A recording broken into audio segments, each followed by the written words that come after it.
Welcome to News from the Nest. I'm Lorgio. And I'm Hashem. In this premiere edition, we're going to update you on the grand opening of the new Performing Arts Center. Meet a teacher who's making exotic travel plans with her students and see how technology is helping keeping our schools safe. Plus, Gabby and Shabaka got the latest in sports, and also find out what's going on behind the new lunch menu. News from the Nest starts now.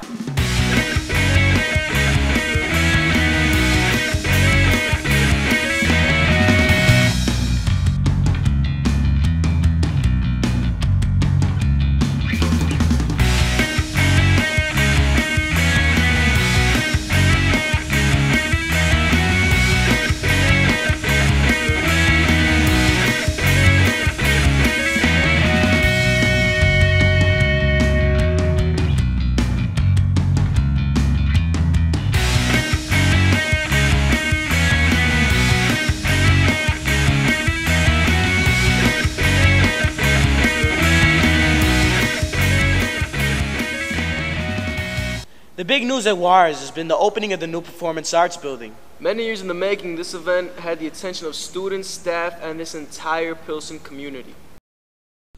On September 16th, Benito Juarez High School held a ribbon cutting to initiate the opening of the new Performing Arts building.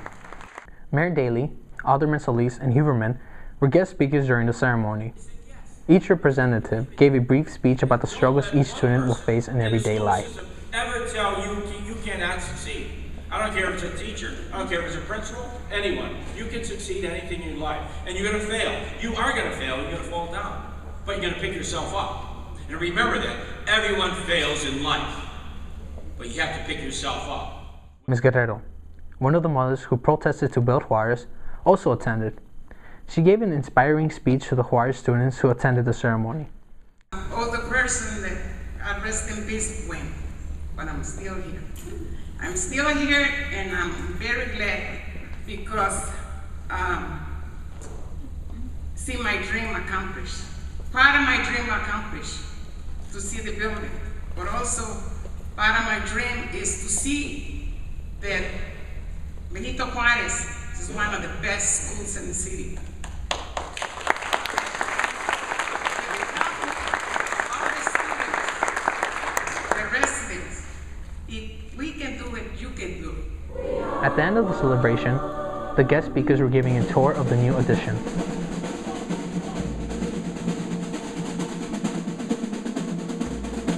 From the Nest, this is Victor Medina. As the weather starts to turn cooler, many students and staff will be daydreaming about a tropical getaway. This year, one Juarez staff member will be packing up the sunscreen and taking several students with her to Costa Rica!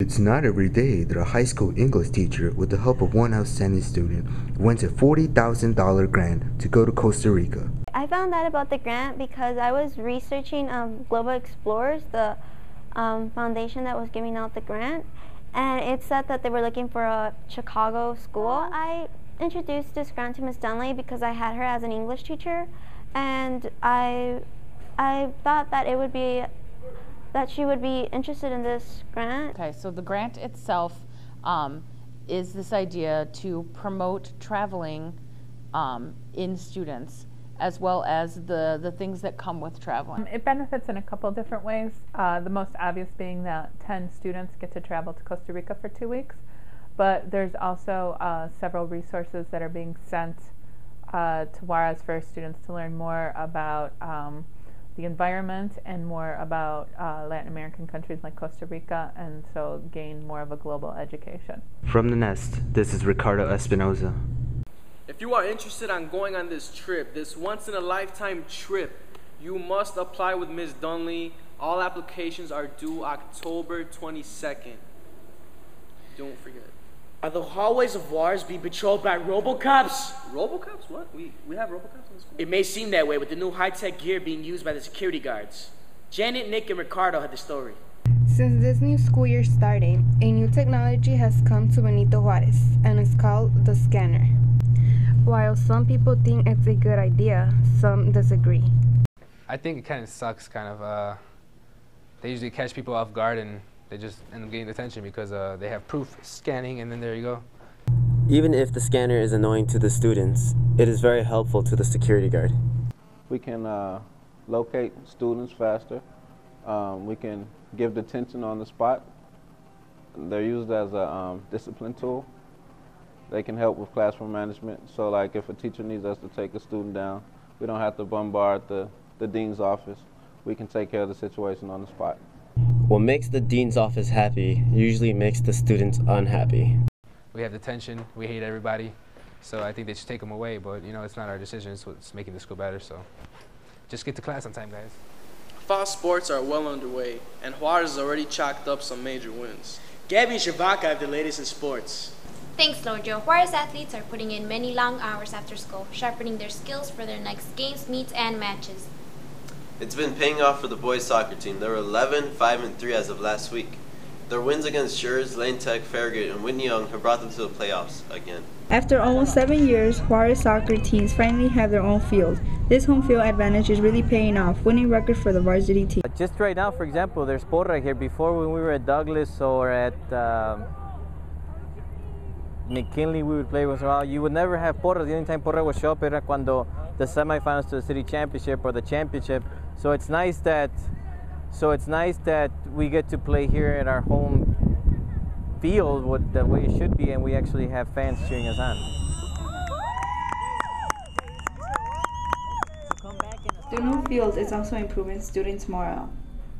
I mean, it's an improvement to the whole school itself. You know, it looks better, and we actually get to play here, not like go to Douglas or Marquette to go play. Jose Muñoz's friends know he has a sense of humor, but on the field, he takes his game seriously. Of course I do. Even it don't seem like it on the field, being the last man is tough work, especially if the game is on the line. Raul Figueroa, a varsity forward and lead scorer with almost 20 goals. I asked him if he feels any pressure of scoring. At times, when there's like tough players, yeah, because sometimes like they do go hard at you and it's not easy scoring goals. But when you have a chance, you just got to try your best and try scoring. They had a few losses, but overall, the record is great. It's been steadily increasing. We had a couple bumps along the road with some tough losses against West Aurora, Larkin, Kelly. Mather was a huge blow to us. But it's been good. We've been steadily increasing, beating Farragut, now Lane. From the Nest, this is Evelyn reporting.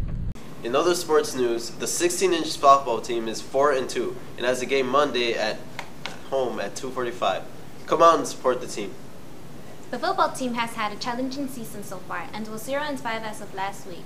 There have been some bright spots despite the record, like the double overtime game against Brownsville, Joe Megarejo's multiple tackles, and the touchdown scored by Gus Serrano against Lindsblum. Adrian Hernandez also had a great punt recovery in the game against Lindblom. They will play Team Inglewood for homecoming October 8th at 3:30 at Lane Tech. As the homecoming game nears, the football team has been practicing to have a shot at winning our home game. Unfortunately, the team hasn't won many games, but they are practicing hard. And to prove that, I interviewed James Vasquez, senior, a football player, during a game. As a team, our main goal is to win, but, you know, build relationships as we go along. You know, basically we're a family. Stick together. We practiced even before school started. In June, we practiced like 5 hours straight, and then, yeah. Overall, even though we're losing, our team's beast. You know, like, we're good in our own way. We all have unique talents, but we just got to stick together and win. Honestly, I think we do if we keep our heads in the game and hearts to win. James thinks the team has a shot to win in the home game. Now let's see what Coach Morero says. We're doing pretty good. We're playing hard. We're getting it together at the right time. Just, you know, it takes a little bit of extra practice, but we're getting there. Actually, we have a chance of winning all the rest of the games in the season. So I see us probably finishing out with maybe 4 W's, you know, if we keep practicing and we're practicing. From the Nest, this is Dawson Rosas reporting. It's Spare Week at Juarez. You can buy spare links for 10 cents during your lunch periods. The raffle winner gets a homecoming package that includes 2 tickets to the game and dance.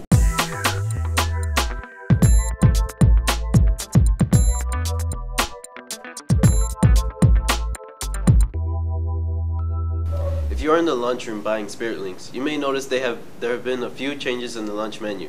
Stephanie and Bexy have more on this topic. Have you noticed the difference in our school lunch? Some students in Juarez sure have. According to one of our lunch staff, lunch is not what it used to be. You got healthier meals now. Well, instead of having like white bread, you got wheat bread. And there's no salt, no sugar added to all this stuff. Taking away the salt and sugar may have also taken away the taste of food, according to this Juarez student. I don't know, it doesn't taste good at all. It tastes so, like, fake. Students have their own opinions, especially the students who have to pay for their lunch. I don't really like it because, I have to pay for my lunch. And that's like the reason I don't pay for my lunch, because I don't like the food. Is our lunch going to change again? I guess we'll have to wait and see. From the Nest, this is Stephanie reporting. That's all for this edition of News from the Nest. Stay classy, Juarez, and tune in 2 weeks for more.